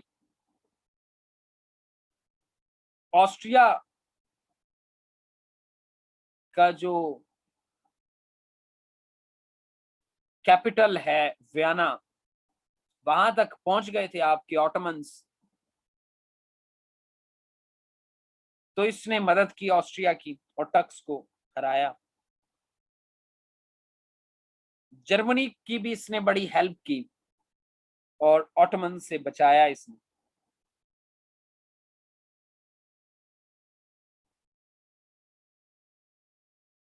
लेकिन जैसे ही 18 सेंचुरी स्टार्ट हुई, पोलैंड के अंदर कुछ प्रॉब्लम स्टार्ट होगी, जिसकी वजह से इसके ऊपर रशिया भी हमला कर देगा, प्रोशिया भी कर देगा, ऑस्ट्रिया भी कर, जिसको उसने बचाया वो भी हमला कर देगा। वो ये थी कि पोलैंड जरा डेमोक्रेटिक होने की कोशिश कर रहा था और लोगों को एम्पावर करने की कोशिश कर रहा था। इस चक्कर में उसने मोनार्की को इलेक्टिव कर दिया, यानी कि मोनार्क जो बैठेगा, किंग बैठेगा, वो इलेक्ट होके आएगा। वाह क्या बात है। यानी पहले तो ये होता था ना, ये है, इसके बाद ये बनेगा, इसके बाद ये ना, फिक्स होता था। अब उसने इलेक्टिव कर दिया, जिसकी वजह से वो आपस में लड़ पड़ते थे, आपस में एक दूसरे के खिलाफ कॉन्स्पिरेसीज करते थे, भाई भाई के खिलाफ, भाई अब्बा के खिलाफ, बाप बेटे के खिलाफ, ठीक है। और इसने एक पॉलिटिकल वैक्यूम क्रिएट किया, जिसकी वजह से फिर ऑस्ट्रिया, प्रोशिया और रशिया ने हमले भी किए इनके ऊपर।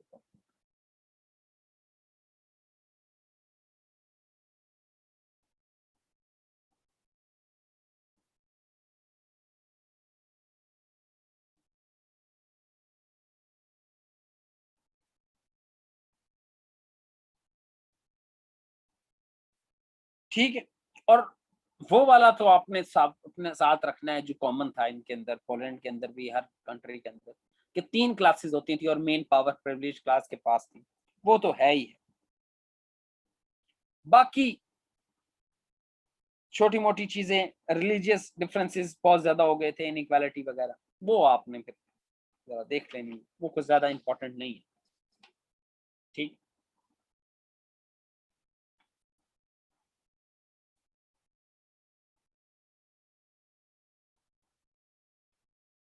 इटली,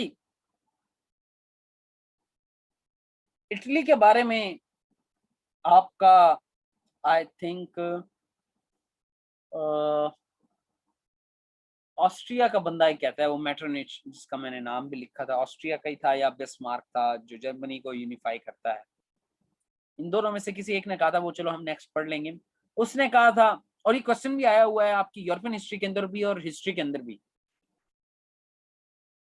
उसने कहा था कि इटली मेयर अ ज्योग्राफिकल एक्सप्रेशन, इटली कुछ भी नहीं है, औकात ही नहीं है इटली की कि वो यूरोप की पॉलिटिक्स में कुछ बोले। It is mayor a geographical expression, एक ज्योग्राफिकल टुकड़ा है बस, इसको शू ऑफ द यूरोप कहते हैं। Actually, it is divided into the different states, उसमें ये इटली नजर आ रहा है आप लोगों को, ये देखें किंगडम ऑफ सिसिलीज, ये येलो वाला कलर, ठीक है। ये पेपल स्टेट्स उसको कहते थे, ये जिसमें रोम है, ये सारा कलर जो है ना उसको कहते हैं पेपल स्टेट्स, ठीक है। वो यूनिफिकेशन ऑफ इटली के अंदर हम पढ़ेंगे, टेंशन नहीं लेनी, ठीक है। और फिर कुछ यहाँ पर इंडिपेंडेंट थे, किंगडम ऑफ सर्डेनिया, ठीक है, ये इंडिपेंडेंट था, मेन हब यहाँ होता था। रिपब्लिक ऑफ जिनुआ वो भी एक अलग से होता था। टुस्कैनी, फर्मा और एक और, यहाँ ये 3 स्टेट्स हैं, ये नजर आ रही है, ये एक, ये टुस्कैनी, फर्मा और एक और होती थी, ये 3 स्टेट्स हैं, ये अलग थी बिल्कुल, यानी कि एक डिवाइडेड था इटली तो, ठीक।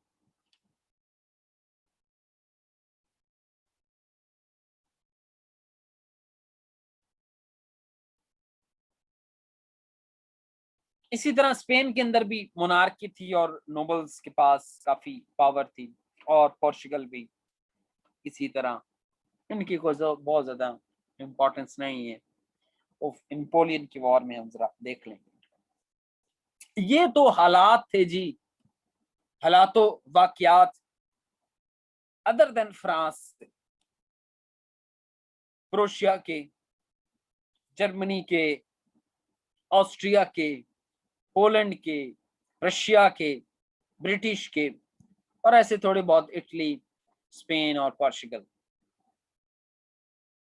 यहां तक जो है वो मुझे बताएं किसको समझ नहीं आई।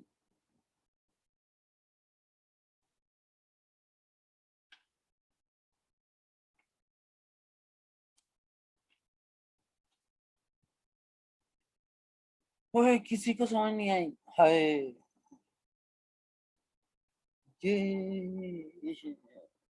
ये लिख रहे हैं सर लिटरेचर ने कैसे रोल प्ले किया उसका बता दें।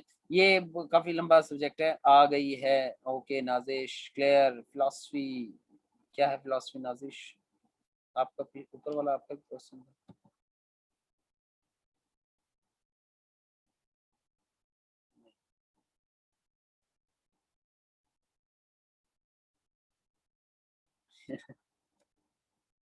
Okay okay super. ये वैसे एक डिटेल सादिया क्वेश्चन है, लिटरेचर ने कैसे रोल प्ले किया किसी भी इवेंट के अंदर।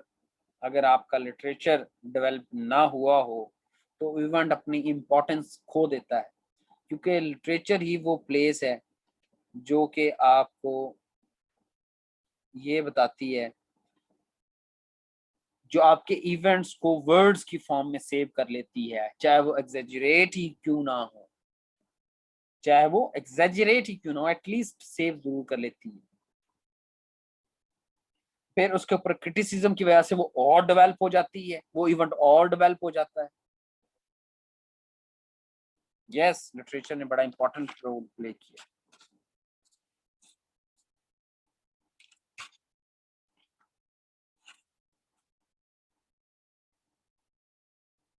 ले जी, नेक्स्ट क्वेश्चन की तरफ, नेक्स्ट पॉइंट की तरफ, टॉपिक की तरफ मूव करते हैं। वो है फ्रांस के अंदर रेवोल्यूशन क्यों आई, what are the main causes of French revolution.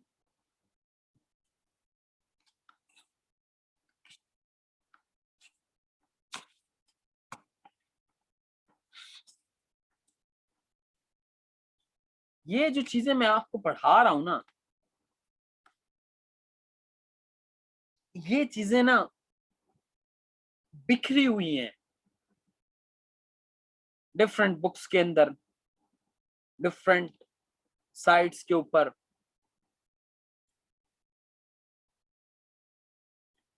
और नहीं है कैसे, काफी है, अभी तो स्टार्ट नहीं हुई गेम।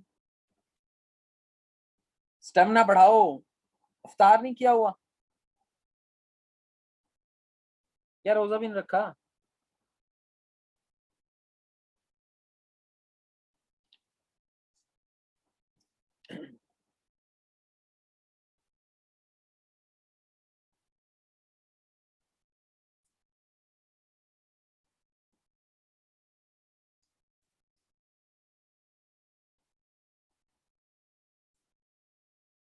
आज के लिए काफी है। ये क्या सीन चल रहा है भाई,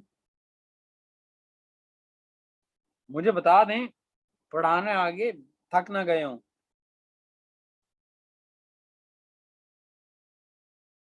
चलना हमने बड़े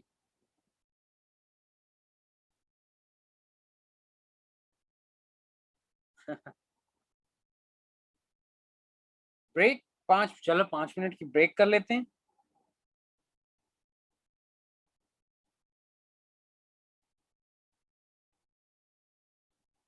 धीरे धीरे Shiv, excess of everything is bad. Oh, suffering and pain provoked lower class to push France into the French of क्या बात, French, think so। अब वैसे एक काज है ये, no doubt, no doubt, this is one of the few causes, कोई doubt नहीं इसमें तो।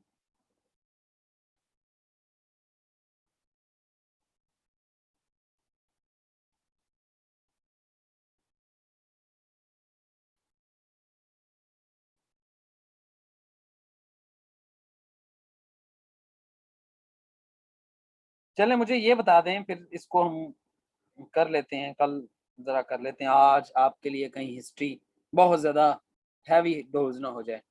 सर फीमेल रूलर कैसे बनी रशिया वगैरह में, वहां तो इतनी अवेयरनेस नहीं थी। सादिया, ये जो इशू होता है ना, वो ये कहाँ तुमने ये बात छेड़ दी है, ये वाली जो एक सिस्टम है ना,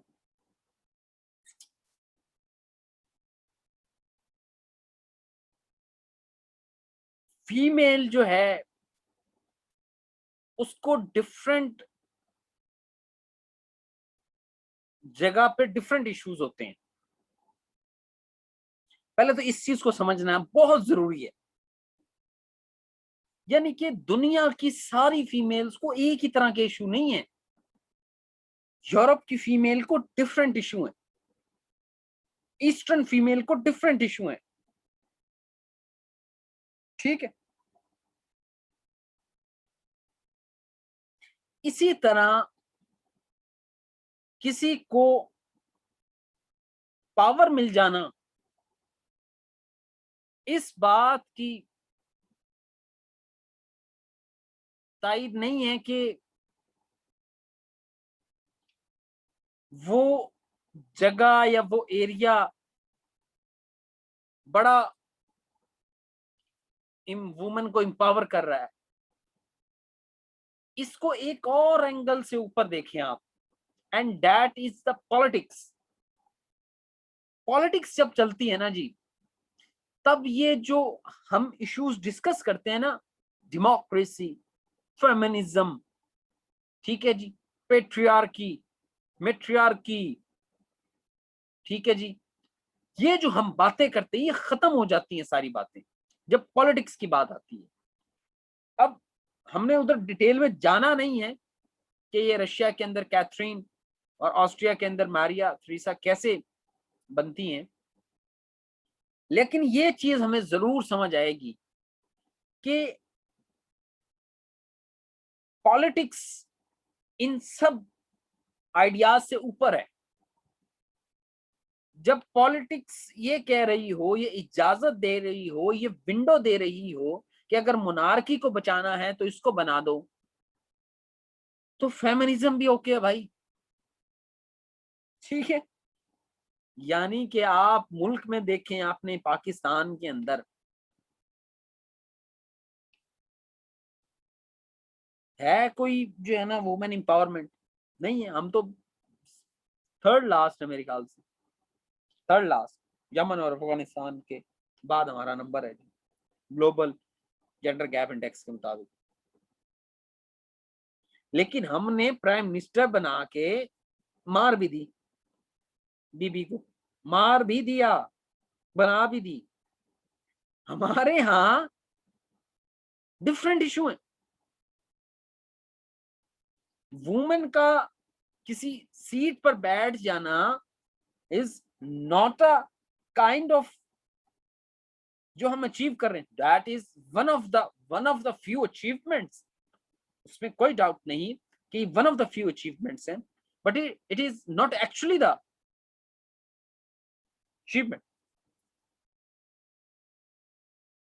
नहीं नहीं, कोई पैट्रियार्की, मैट्रियार्की से पैट्रियार्की, मैट्रियार्की नहीं इतनी आई।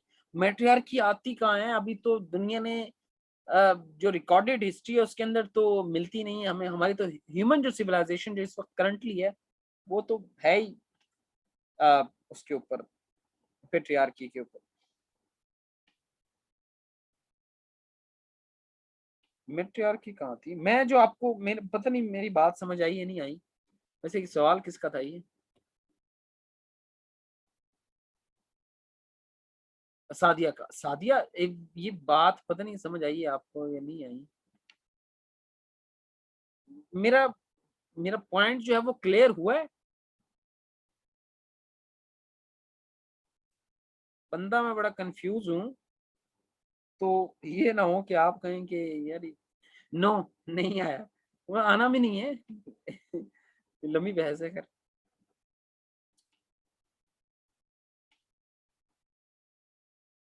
ओके ओके, फिर कभी इंशाल्लाह इसके ऊपर सर समझ आ गई है, बट ये माइंड में पहले बात आई थी तो चलें, गुड हो गया, गुड।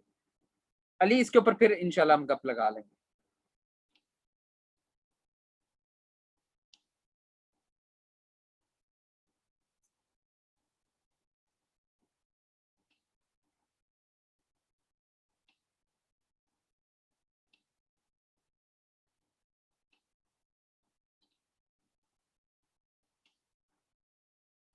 अच्छा चलें, अच्छा मुझे बस ना आप लोग ये बताएं कि आप मुझे ना अपना इंट्रोडक्शन जरूर करवा दें, ठीक है, और ताकि मुझे ये पता लगता रहे कि क्लास में कौन है। गरीब नवाज खान, गरीब नवाज खान मुझे ये बताएं कि आपकी क्वालिफिकेशन क्या है और आप कहाँ से बिलोंग करते हैं, बस मुझे ये बता दें।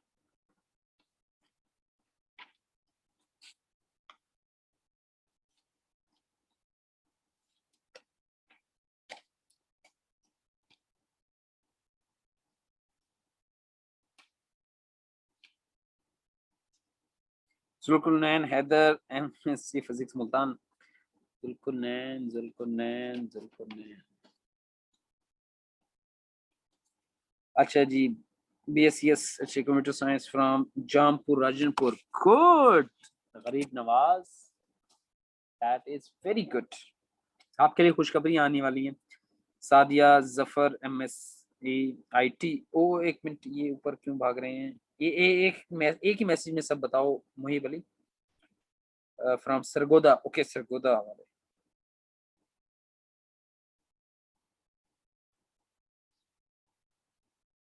मोहिब अली, मोहम्मद अली डूइंग। अब मोहिब अली ने एक नाम लिखा, मैं उसको ढूंढ रहा हूँ जी। डूइंग मोहम्मद अली, MPhil कर रहे हैं जी IR में मुल्तान से। Mohib Ali, good, okay.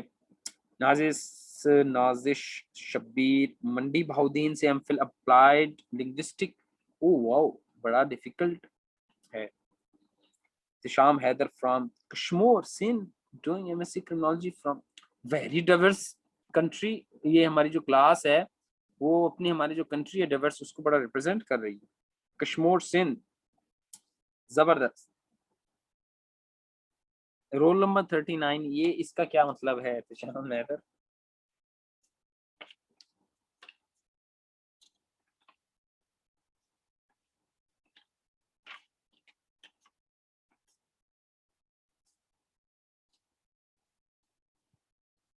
अच्छा जी, मनसब मनसब मनसब। आप मनसब, वही मनसब है नुमान भट्ट के जो फ्रेंड है, उनके साथ थी जो मैंने आपसे मुलाकात हुई थी। अच्छा मनसब, आपके साथ तो गपशप है। आप तो मेरे साथ थे फर्स्ट टाइम जब हम PMS, हमने साथ दिया था फर्स्ट PMS। अच्छा जी, BSc mechanical from Multan, material engineering, Zulqarnain Haider ji की, ओके।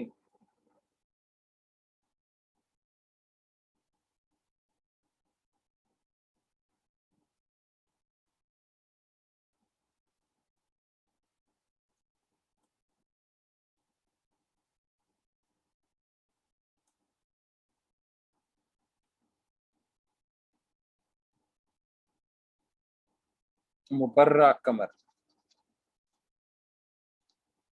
MSc फिजिक्स फ्रॉम लिया, जबरदस्त।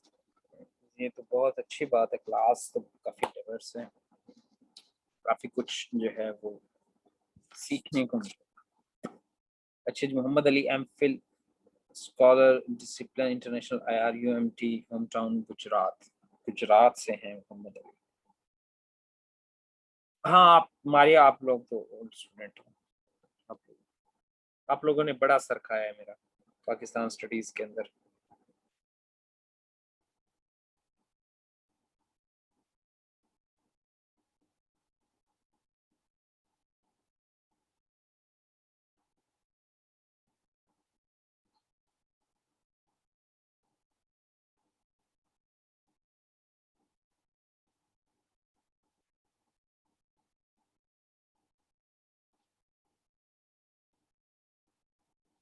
ठीक है जी, फिर इंशाल्लाह नेक्स्ट क्लास में मिलते हैं।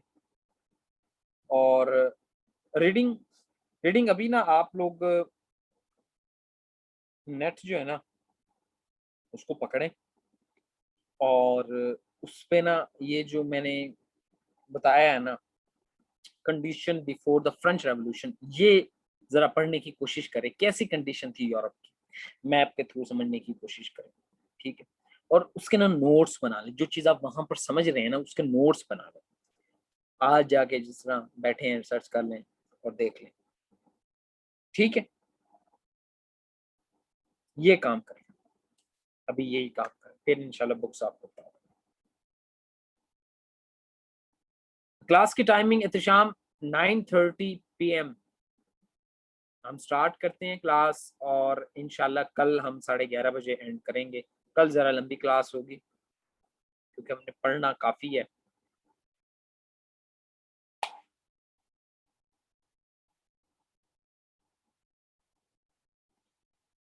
ठीक है,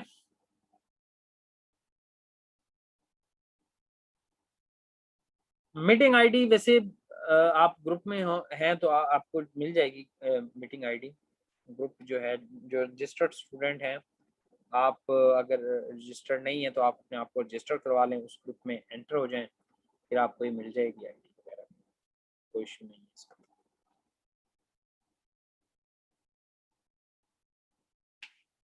ठीक है, ओके जी, सब अपना ख्याल रखें, और इस टॉपिक को ज़रूर पढ़ें ताकि मज़ीद क्लैरिटी हो, ठीक है, और मज़ीद चीज़ें समझ आएँ।